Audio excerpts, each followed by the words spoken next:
Bonjour à tous. Alors que Jésus discute avec Nicodème, un spécialiste des questions religieuses qui veut en connaître davantage, le Christ lui dit ceci en Jean 3, verset 3. Je te le déclare, c'est la vérité. Personne ne peut voir le règne de Dieu s'il ne naît pas de nouveau. À l'écoute de cette déclaration, Nicodème exprime son incompréhension. Comment peut-on naître de nouveau? Qu'est-ce que cela veut dire?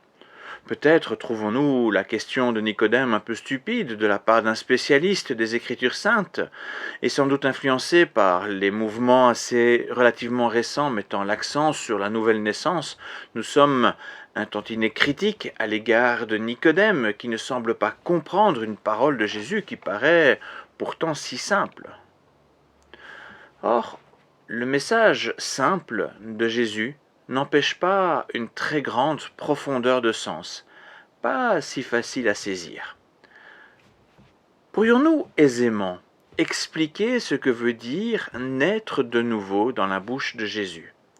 Beaucoup vont parler de la conversion, du moment où ils ont donné leur vie au Seigneur. Or, il me semble que ce n'est que très partiellement juste.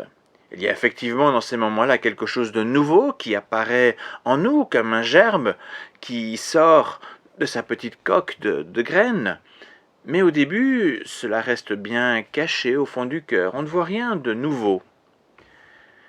Jésus parle d'une nouvelle naissance qui permet de voir le règne de Dieu, c'est-à-dire une métamorphose complète pour entrer dans le royaume de Dieu au contact avec la sainteté divine.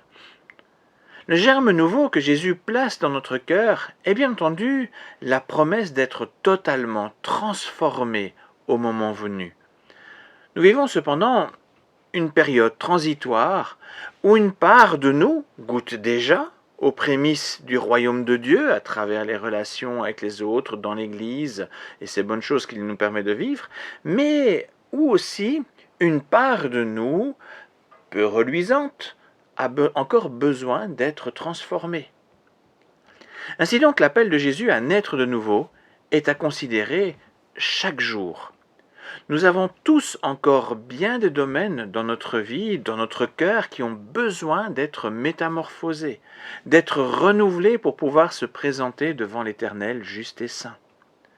Nous avons besoin d'être travaillés, transformés au plus profond de notre âme par l'action de l'Esprit Saint, afin de ressembler toujours plus à l'être nouveau qui pourra voir le règne de Dieu dans toute sa gloire et toute sa sainteté.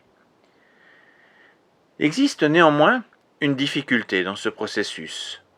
Notre ancienne identité refuse de laisser la place à notre nouvelle identité en Christ.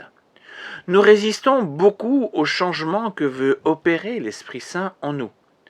Nous sommes comme un fœtus dans le ventre de la mère qui refuse catégoriquement de sortir à la lumière.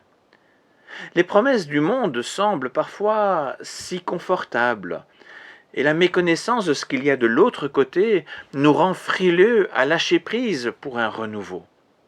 Cependant, ce renouveau est justement le cadeau que Dieu nous donne afin de répondre à toutes nos attentes. Notre nouvelle naissance à laquelle il nous destine est une bénédiction exceptionnelle de sa part pour nous permettre d'entrer dans l'éternité avec lui. Il est donc dans notre intérêt de la désirer ardemment, de lâcher prise pour y entrer pleinement. La gestation d'un enfant dure généralement 9 mois.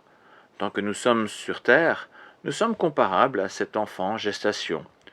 Nous ne percevons qu'assez peu la réalité du monde auquel le Créateur nous destine, tel un bébé à naître qui entend seulement vaguement les voix de ses parents ou qui ressent les caresses mais assez lointaines en raison des différentes couches. Mais en sortant, ce bébé pourra alors être dans les bras de ses parents, il pourra les voir, les entendre correctement, les toucher d'une façon nouvelle. De même, une fois entrés dans le règne de Dieu, nous découvrirons un nouveau monde, tellement merveilleux. Aujourd'hui, plus nous nous laissons transformer par l'Esprit de Dieu, plus nous goûterons aux prémices de son royaume. Chaque jour, nous pouvons prier pour que la nouvelle naissance à laquelle Dieu nous destine devienne une réalité toujours plus tangible, plus visible dans notre vie. Ne craignons pas de prier Dieu en lui demandant de nous montrer quelle part en nous mérite d'être transformée, préparée pour naître de nouveau. C'est probablement la prière pour laquelle nous recevrons à coup sûr une réponse. Demandons alors aussi le courage de ne pas résister à la transformation que le Seigneur veut opérer en nous. Cela signifie reconnaître que l'ancien est devenu mauvais à cause du péché et désirer le nouveau venant d'en haut. Un jour viendra où nous serons complètement transformés, nés de nouveau pour voir la réalité merveilleuse du règne de Dieu, où le mal aura disparu pour laisser la place aux bénédictions que le Seigneur a en réserve pour chacun de nous. Merci pour votre écoute et à bientôt.